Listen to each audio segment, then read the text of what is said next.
ദശമൂലം ദശമൂലം വിനീഷ് ദശമൂലം വിനീഷ് അങ്ങനെ വൈകുന്നേരത്തേക്കുള്ള ഫുഡ് റെഡിയാക്കിക്കൊണ്ടിരിക്കുക കേട്ടോ. അപ്പോൾ എന്നത്തെയും പോലെ തന്നെ ചപ്പാത്തിയാണ്. ചപ്പാത്തിക്ക് ഇപ്രാവശ്യം ഞാൻ മുട്ടക്കറി നമ്മുടെ നോർമലി ഉണ്ടാക്കണ പോലെ അല്ല കേട്ടോ ഉണ്ടാക്കണത്. മുട്ട കുറച്ച് പൊട്ടിച്ചൊഴിച്ചിട്ടാണ് ഉണ്ടാക്കിയേക്കണത്.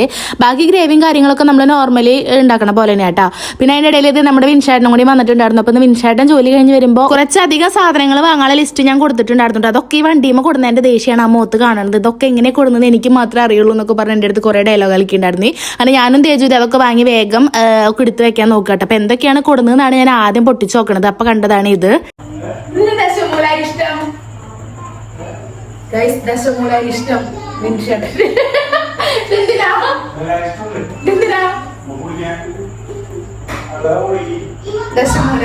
ദശമൂലം വിനീഷ് ദശമൂലം വിനീഷ്.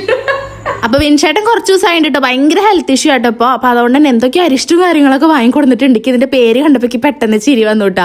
അപ്പൊ എന്തോ ബലാരിഷ്ടം ദശമൂലാരിഷ്ടം അങ്ങനെ കുറെ ഐറ്റംസ് ഉണ്ടായിരുന്നു. അപ്പൊ ഞാൻ കുറെ നേരം അത് പറഞ്ഞു നിന്ന് കളിയൊക്കെ ഉണ്ടായിരുന്നു. അപ്പൊ വിൻഷേട്ടന്റെ പേര് ദശമൂലം വിനീഷ് എന്നാക്കിയെന്ന് കേട്ടോ പറയണത്.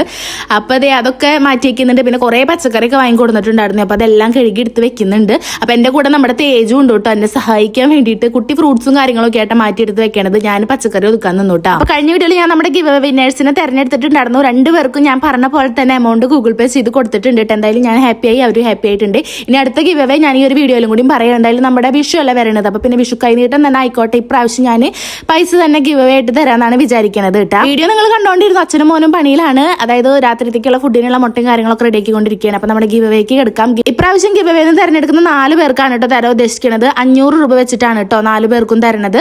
അപ്പോൾ കഴിഞ്ഞ പ്രാവശ്യം 1000 വെച്ചിട്ട് 2 ആൾക്ക് തന്നു. ഇപ്രാവശ്യം 500 വെച്ചിട്ട് 4 ആൾക്ക് കിട്ടും. അങ്ങനെ അപ്പൊ വിഷുവിന്റെ തലേ ദിവസം അല്ലെങ്കിൽ അതിന്റെ മുന്നത്തെ ദിവസമായിട്ടായിരിക്കും ഞാൻ വിന്നറിനെ തെരഞ്ഞെടുക്കുക. സബ്സ്ക്രൈബറിൽ നിന്ന് 2 ആളെയും അതുപോലെ തന്നെ കമന്റിൽ ടോപ്പ് നിൽക്കുന്ന 2 പേർക്കും ആയിരിക്കും കേട്ടോ ഗിഫ്റ്റ് തരണത്. അപ്പൊ വേഗം തന്നെ നിങ്ങൾ പണികൾ തുടങ്ങിക്കോ. നമ്മുടെ വിഷുവിന്റെ തലേ ദിവസം വരെ നിങ്ങൾക്ക് സമയമുണ്ട്. വീഡിയോസിലൊക്കെ കമന്റ് ചെയ്താൽ സപ്പോർട്ട് ചെയ്യാട്ടോ. അപ്പൊ എന്തായാലും വിഷു കൈനീട്ടായിട്ടാട്ടോ തരാൻ ഉദ്ദേശിക്കുന്നത്. പിന്നത്തെ പ്രാവശ്യം നമുക്ക് എന്തായാലും ഗിഫ്റ്റ് ആക്കാട്ടോ. ഇപ്രാവശ്യം വിഷു ആയതുകൊണ്ട് ഇതും ഇങ്ങനെ ഒരു കൈനീട്ടം ആയിക്കോട്ടെ എന്ന് വിചാരിച്ചു. നിങ്ങൾക്ക് ഒരു ഉപയോഗം ആവുകയാണെങ്കിൽ ഉപയോഗം കൂടി ആവട്ടെ കേട്ടോ.